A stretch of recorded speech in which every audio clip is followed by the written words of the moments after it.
शेतकरी बांधवांनो, बरेचसे शेतकरी काय करताय, आता पाणी उपलब्धता नसल्या कारणानं ऊस मोडतायत. पण ऊस मोडताना आता पलीकडचं जर आपण प्लॉट पाहिला तर त्या शेतकऱ्यानं काय केलं, ते सगळं जाळून टाकलं. हे चुकीचं आहे, कारण की पाचट जाळल्यामुळं इथं जी काही ॲग्रो इकॉलॉजी तयार झालेली असते, म्हणजे कृषी परिसंस्था आपण स्पष्ट मराठी भाषेमध्ये म्हणून की इथं काय वेगवेगळ्या प्रकारच्या उपयुक्त जे काही जीवाणू आहेत तर ते तयार झालेले असतात. आणि हे जीवाणू काय करतात, तर आपली हे जे काही पाचट असेल किंवा इतर जे काही काडी कचरा आहे तर त्याला जे आहे ते त्याचं सेंद्रिय खतामध्ये रूपांतर करण्यासाठी ते मदत करत असतात.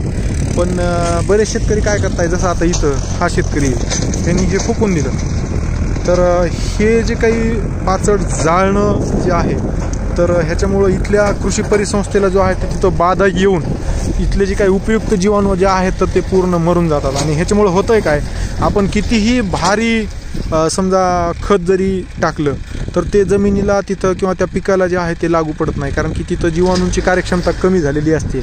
आणि त्याच्यामुळं त्या रासायनिक खत जरी असेल तर त्याचं वेगवेगळ्या ह्याच्यामध्ये रूपांतर करावं लागतं आणि तरच ते पीक आपटेक करून घेऊ शकतं किंवा ते घेऊ शकतं शोषण करून.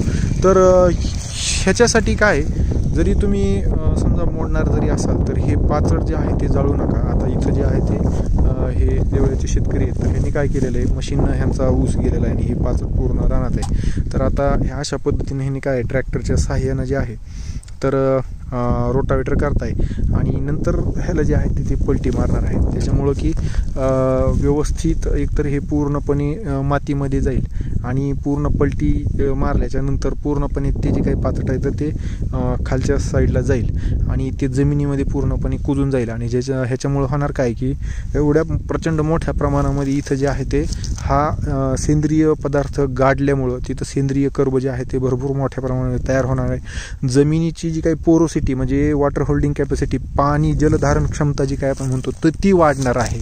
म्हणजे कमी पावसामध्ये सुद्धा पुढं आणखीन अशीच परिस्थिती राहिली समजा तर कमी पावसामध्ये सुद्धा आपण पुढचं जे काही पीक घेणार आहे तर ते तग धरू शकतंय, कारण की जमिनीची पाणी धरण क्षमता जी आहे ती तिथं वाढलेली असते. आणि म्हणून हे कुठलंही अशा प्रकारचं पाचट जे आहे, जसं ह्यांनी स्वतःच्या पायावर धोंडा मारून घेतला आहे तर हे जे जाळून टाकलं इकडच्या शेतकऱ्यांना हे फार चुकीचं आहे.